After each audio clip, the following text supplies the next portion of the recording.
On Monday, it will be the 5th anniversary of the earthquake that killed 185 people in Christchurch. 6.3 magnitude, but sharp, shallow, and an epicentre near Littleton. The rest, of course, is history. Except it's not.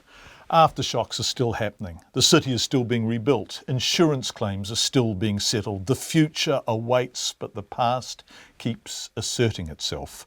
Christchurch is still in transition between the loss, the cost, and what will be. To discuss this, we've assembled a trio of people who are experts in their field. Dr. Kathleen Liberty, Associate Professor in Health Sciences at the University of Canterbury, who's been involved in research into the impact of the earthquakes and their aftermath on children in the city. Dr. Travis Horton, Associate Professor of Environmental Geochemistry at the University of Canterbury, who can talk about what's been happening beneath the city, the science of life in an earthquake zone. And Tim Veling, a senior lecturer in photography at Ilam School of Fine Arts, who worked to document the loss of the communities in the red zone. Thanks for the Memories is a powerful record of all that was lost. Welcome to this podcast, which starts with Dr. Kathleen Liberty on the subject of coping. Well, I think it's difficult for people to have a feeling how other people are feeling, because especially adults, we don't want to appear that we're really shaken when we have another earthquake and or when the stress gets on top of us. And adults have a lot of things they can do to kind of make it okay, like maybe chocolate or, going for a run. But for children, they don't have those options. So a lot of times you can see stress in children in different ways, like having meltdowns or feeling clingy or not wanting to try new things. And our research is showing there's quite a few children that feel like that, and their families are quite worried. Travis, you're nodding beside Kathleen there, and I suspect it's in part because you're just a nice man. And I know your business is what's below the ground and what's going on below the ground, but what's been your response to the stress of life in Christchurch on a personal level? Do you go for a run? What do you do when it gets the better of you? Well, personally, managing that stress for myself as a geologist is a little bit easier because I just have that experience and understanding of what's actually happening.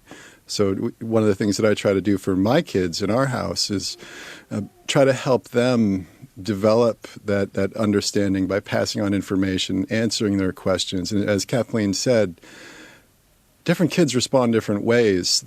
Our 10-year-old on last Sunday's aftershock, she melted down instantly, and that's the way Madeline responds. But Katie, just went on playing with the Legos, and it wasn't until we had an aftershock last night that Katie said to me, Daddy, I'm scared.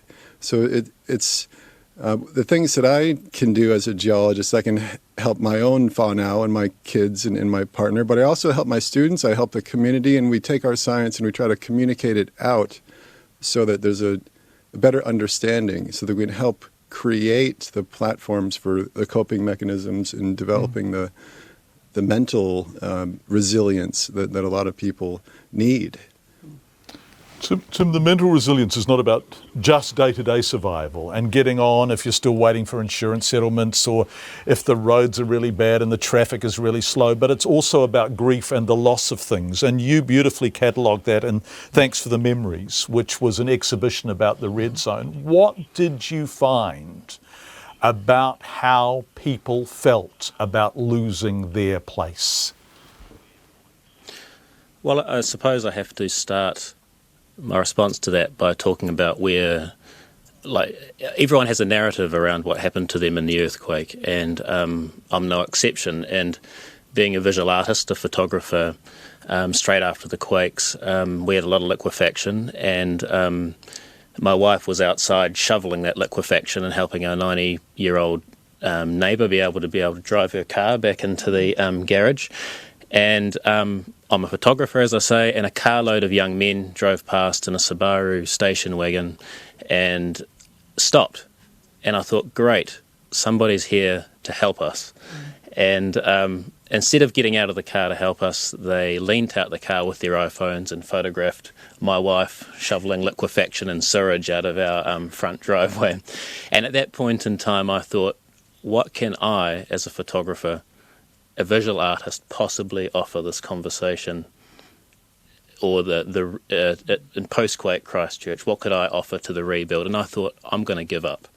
I do not want to be part of this anymore. And I guess this narrative's kind of getting to the point where, or the point of it is to explain that a large part of what I do deals with memory, loss of place, and about giving people voices, documenting what they're going through to give them the agency to start affecting more positively decision-making processes, the reconstructions of their community, and for them to feel connected, because after the quake there's those stories about people feeling connected, and but there's also stories of people feeling very disenfranchised, which is what I felt at that particular moment when the young men came out of and photographed out the window of the car. So I think my job is to picture these things and to help people feel like they've got a voice, really. Kathleen, it was the obsession of the rest of the country, and because one of the things that struck me as a journalist working down there, and I spent so much time there, was how brave people were. But that was the narrative we kept. And it was a good narrative because it reflected on such wonderful things like community spirit that Tim was just referring to, and bravery and dignity and all those very decent human emotions. Exactly. But it didn't allow for exhaustion, stress, terror, frustration. And I wonder, in the end, did Christchurch inherit a narrative of having to be brave? Did people actually think, no, I don't feel brave today, I feel pissed off, or whatever? Well, I think you've really hit on a point there, and that is that stress is actually a cumulative thing. It's not a single point in time. And Travis made that example with his daughters as well. And, people can reach a breaking point and then, blow someone off or have a meltdown. Children can spend 30 minutes sobbing over a lost sun hat. And it's not really over that. It's just their body stress finding a way out. But what we see now is over time, it's gone on so long that people are reaching the breaking point. I think with smaller things, they can be more reactive. But at the same time, as you pointed out, it's not, or maybe I disagree with you, but it's not just a narrative of braveness. But the last earthquake we had actually gave people a chance to say, hey, actually, I'm coping. Actually, I didn't feel like screaming and climbing under the table for the next 3 weeks, and so that I have learned some coping skills, and so have my children. So in that sense, I think people can become what they want the narrative to be about. I think that's also part of the story that you're talking about as well. Yeah. Travis, also, I wonder if the science is a consolation. In the end, if people like you have done enough work to actually make us understand. And so once we understand, because earthquakes, particularly in Christchurch, I grew up in Wellington and we had earthquake drills and we expected them all the time and we knew they were an inevitability. That wasn't the case in Christchurch. Do you think now people get the science more, that they're more comfortable about what they're living on top of? I do think that that's fair to say, that people do get the science more, and that's perhaps one of the most important points to make about the science side of the Canterbury earthquake sequence is really these earthquakes are all about people, and science is the link that allows people to comprehend, understand, cope, make informed decisions, whether they're a member of the public, an insurer, a politician, a parent. So yes, one of the big positives in my mind is the amazing work that a number of scientists have done in communicating what's happening, and giving that information to people. GeoNet is just one great example of that, where GNS has created this internet vehicle for getting the information out to the public within a matter of seconds. And Mark Quigley's excellent research and his websites and his engagement with the media really accessed tens to hundreds of times more people than our science publications would have accessed had we just stayed as a scientific community and done our little data collection and analysis. So to me, that's one of the big things in this whole narrative, is that earthquakes are really about people, and that science is a crucial link in that connection that allows people to cope, understand, and respond to their own experience with an earthquake sequence. Tim, let's come back to the people. And you told such a lovely story about the Subaru driving past as your wife was shoveling the proverbial. and it was a nice self-effacing story. But I want to force you now to talk about the work you did after that, and not be modest, because that was very important work, cataloguing the loss of the red zone and those communities. And I spent a lot of time in Bexley. The people who lived in Bexley were proud of Bexley. That community mattered to them. Well, they knew their neighbours. They knew their names. And what you recorded was the loss. And how immense was it for them? It was unbelievably immense. And it was a project that I felt very strongly about doing, and it wasn't a project that I wanted to do without an invitation. So I happened to have a good friend who lived in just right near Retreat Road, where you spent a lot of time, and he lived on Cowlishaw Street, and he was part of a residents group affectionately called the Cowpats. Basically, Cowpats standing for an abbreviation of Cowlishaw Street and Patton Street, and that community of residents asked us to come and photograph their community and record these oral history accounts of what their feelings for place and community were. And what struck me while doing the work is like you say, how tight and incredibly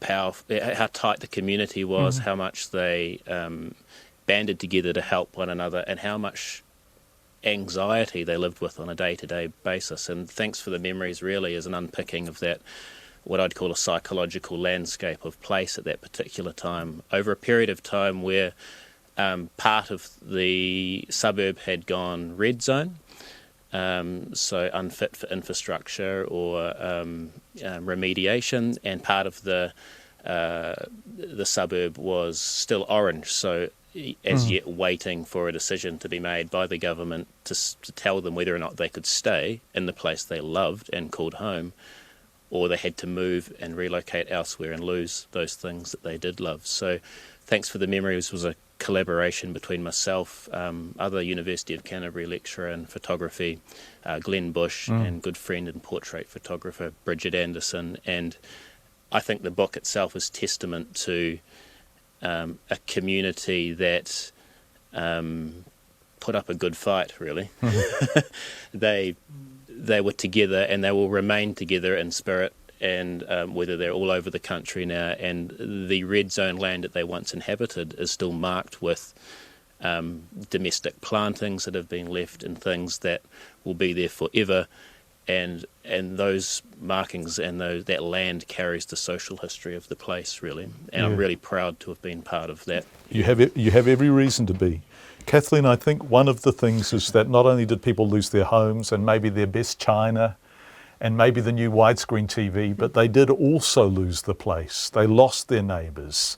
They lost the interactions that take place on the street as you walk to the car or the walk to school, all of those larger but less quantifiable things. And so there was a starting over again in terms of building a new home and buying new furniture, but also making new neighbours, new friends, new communities. Where is Christchurch at with that process? Well, I think a lot of the children, actually, even if they've moved home, when they walk to school, they still walk by signs of the earthquakes, because there's plenty of areas filled with road cones and damaged walls and things that are not put back together right. And, the kids also a lot of them lost their pets, and they lost their ability to sleep through the night. In our research, over 70% of the children are having trouble sleeping through the night. Still. And it doesn't matter if they've moved home. Yes, now. Wow. We have around 40% of the children are wetting their beds. What ages are we talking about? What ages are we talking about, Kathleen? The bedwetting and the lack of sleep? The children in our study are aged from about 5 to about 7.5. So you would expect them to the not. Children, so by then they are wetting your bed is an occasional accident, and they tend at that age to sleep through the night really well. So this is a manifestation of stress and trepidation, is it? Yes, that's right. And we have around 40% having nightmares. And so these are much, much higher than the levels we recorded in our pre-earthquake study. And so we know that there are these kinds of implicit memories. They're not autobiographical memories, but we also think that some of the things that they experience during the day make them afraid. And so these things are very troubling to them. And of course, it's very, very exhausting and troubling to the parents. A lot of parents are quite concerned about their children. And I just want to say, and like Travis talks about educating people about the science and the psychology, it's important for parents to know they are not alone. There are a lot of children doing these things, and parents are embarrassed and afraid to speak about them because they feel that children are too old to be having these problems and they cause this stress in the family. But it is something that is fairly common now on the most affected sides of the city. Travis, people come to you for consolation, I guess. They come to you for reassurance, right? As an associate professor of environmental geochemistry, they want you to tell them it's going to be okay. That actually somewhere below Christchurch there is rock that will withstand. Can you give them that reassurance? Unfortunately, John, that's just not the place that we live in. Natural hazards are as New Zealand as the All Blacks. It's what defines New Zealand as this unique, spectacular place on the planet. It's dynamic Earth system, if you will. And earthquakes are just one piece of that really dynamic environment in which we live. It's just the Canterbury earthquake sequence has given us a really remarkable firsthand experience of how quickly things can change. And given the impacts that Kathleen has described, they're not terribly unexpected. There are things that I think, as scientists, we know that there had to be faults out there. We just couldn't say where exactly they were, but they had to be there somewhere, and we couldn't say when they were going to rupture, but we knew that sometime in the future they're going to rupture. Similarly, kids will have their stressful responses. Parents will have their stressful responses. These are all things that are expected given change, given really rapid and dynamic change. And that's just kind of part of what New Zealand is. And that there are immense lessons that have been learned and will be learned about how New Zealand handles and manages and governs and just accepts its place within the Earth system as a dynamic place. We need to build in this resilience is a key message there that we've learned from a lot of the science, and it transcends the stories here from the creative arts and as well as the health and well-being of our whānau. Can I just have a show of hands? Which of you are native Cantabrians? Who was born there? Put your hand up if you're one of those. So none of the three have put their hands up, and so you. But I'm a New Zealander by choice, not just by accident. And being also, born here. and this is the point, Kathleen, I want to make, because we're running out of time. But Kathleen, you stayed, and you stay. We and came I think in on behalf 1990. of, We will never leave, John. well, look, let's. Never. Our son grew up here. We I love want it to here. end with all the three of you explain why you stayed and why you stay on behalf of the people in Christchurch who are still there and have a future there and a sense of future. Why did you stay, Kathleen? I guess we came here, as I said before, in 1990, and my perception all along is that New Zealanders just don't know how lucky they are. So I grew up on the west coast of the United States, and it's quite beautiful, but not as beautiful as New Zealand. And we find the people here, the opportunities here, the community spirit here is marvelous. And those strengths have really come out, I think, since the earthquake. And also I feel there's a place, it's something I can do to give back to New Zealand for making me welcome and for giving me a chance and my family a chance to live and work here. And Travis, you were describing your daughters? Were they? Forgive me. Were they your daughters? You were talking about at the beginning of our conversation. So you are a dad who has daughters who are saying, "Oh, Dad," but you're still there. Why? New Zealand and New Zealanders, just awesome. To use an American word, we moved here in 2007, and Maddie was only 2 at the time, and we've had Katie, Zach, and Grace since then. So we have some pretty deep New Zealand roots now. But ultimately, you know, the decision to stay or go is a very difficult one and a very individual one. And to me, there are so many positives about New Zealand and its people and its dynamic environment. There's so many wonderful things about the place. And I suppose just to add in a little bit of the geology here, I mean, a couple of those faults have released their built-up strain, and hey, you know, it's perhaps one of the safest places to be in New Zealand. So on that side of it, you know, the probability tells us, sure, the sequence will keep going, perhaps. But nothing too big. All things going as best as possible. Tim, I'm going to give you the last word. You're the youngest of the 4 of us, and you believe in Christchurch, don't you? And there's been such a wonderful expression of creativity that you've been part of. And I don't want to be glib about this. I mean, we all know how tough life is for lots of people still in Christchurch. But what is your sense of the future? Are you hopeful? Look, I'm quite open to everybody that dares talk to me about this place, that I'm the luckiest man in the world. And I say that because I've got the love and support of my family, my 2-year-old daughter, my wife's family, my father when he was there, my mother. But I'm a product of this community. I've spent most of my life here in Christchurch and had my education, my tertiary education here in Christchurch, and all of my work has been based on exploring concepts of home and belonging as related to this place. And I wouldn't be sitting here today if it wasn't because of this place nurturing my being, really, and the School of Fine Arts and my wonderful colleagues, and I stay because of the community. And every day when I walk through this place that I call home, the landscape keeps changing. It's an exciting place to be. So from my colleagues and family and the community I live in, I'm incredibly grateful. I'm the luckiest man in the world.